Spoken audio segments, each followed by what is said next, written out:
ఆంధ్రప్రదేశ్ పర్యటన ప్రత్యేకంగా మనకి విశాఖపట్నం ప్రాంతంలో ఊహించని విధంగా 90,000 కోట్ల రూపాయల పెట్టుబడులు ఈ ప్రాంతానికి ఒక అద్భుతమైన సువర్ణ అవకాశంగా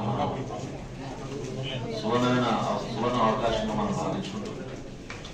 అనకాపల్లి పార్లమెంట్ పరిధిలో ఎన్టీపీసీ గ్రీన్ ఎనర్జీ ప్రాజెక్టు, అదేవిధంగా బల్క్ డ్రగ్ పార్క్, ఇవన్నిటి కూడా ఫౌండేషన్ సెరమనీ గౌరవ ప్రధానమంత్రి గారు 8వ తారీఖున సాయంత్రం 5ంటికి ఈ కార్యక్రమం ప్రారంభించబోతున్నాం. దానికి సంబంధించి హోమ్ మినిస్టర్ గారు అనిత గారు, అదేవిధంగా గౌరవ పార్లమెంట్ సభ్యులు రమేష్ గారు, సహచర శాసనసభ్యులు, గౌరవ శాసన మండలి సభ్యులు అందరూ కూడా ఈ రోజున అధికార యంత్రాంగంతో కలెక్టర్ గారి ఆధ్వర్యంలో ప్రతి ఒక్కరితో సమీక్షించడం ఇప్పుడే పూర్తయింది. జిల్లా నుంచి ఎక్కడ కూడా ట్రాఫిక్ ఇబ్బందులు కాకూడదు. అనేక మంది ఎవరైతే ఆసక్తితోటి ఈ కార్యక్రమంలో పాల్గొనాలని ప్రయత్నం చేసి వాళ్ళ దూరం ప్రయాణం చేసి వస్తున్నారో అందరికీ కూడా తగిన విధంగా ఏర్పాట్లు చేయాలని, జిల్లా యంత్రాంగం నుంచి ఎక్కడ కూడా ఎవరికి ఎటువంటి ఇబ్బంది అంతరాలు కలగకుండా చూడాలనే ఉద్దేశంతో ఈరోజు వివిధ డిపార్ట్మెంట్ అన్నింటినీ కూడా మేము ఈరోజు సమీక్ష చేస్తాం. అద్భుతంగా ఉంది.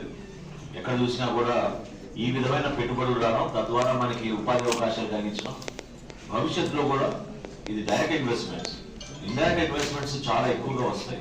అనేక యాన్సిలరీ యూనిట్స్, దానికి సంబంధించిన ఉపాధి అవకాశాలు చాలా అద్భుతంగా ఉంటాయి మన ప్రాంతంలో. మన అందరం కూడా గర్వపడాల్సిన అంశం. దయచేసి ప్రజలందరూ కూడా ఘన స్వాగతం పలకంలో వాళ్ళ భాగస్వాములు అవ్వాలి. ఇది మన బాధ్యత. ఎందుకంటే ప్రధానమంత్రి గారు గతంలో కూడా ఒకసారి సైక్లోన్ వలన పోస్ట్పోన్ చేసుకోవడం జరిగింది. గౌరవ ముఖ్యమంత్రి గారు చంద్రబాబు నాయుడు గారు, అదేవిధంగా గౌరవ ఉప ముఖ్యమంత్రి గారు పవన్ కళ్యాణ్ గారు ఈ కార్యక్రమంలో పాల్గొనడమే కాకుండా రాష్ట్ర ప్రజల తరఫున ప్రత్యేకంగా ధన్యవాదాలు తెలిపి మనందరం కూడా ఈ కార్యక్రమాన్ని విజయవంతం చేసే విధంగా మనం భాగస్వాములు అవ్వాల్సిన బాధ్యత మనందరిపైన ఉంటుంది. అనకాపల్లి ప్రాంతంలో ఈ విధంగా పెట్టుబడులు రావడం నిజంగా మనం అదృష్టంగా భావించాలి. ఇది కేవలం జాతికి అంకితమే అవడమే కాకుండా ఈ ప్రాంతానికి రేపటి రోజున అనేక అవకాశాలు దొరికే విధంగా చక్కటి నిర్ణయం తీసుకున్నారని, దీనికి ప్రత్యేకంగా గౌరవ ముఖ్యమంత్రి గారికి ధన్యవాదాలు.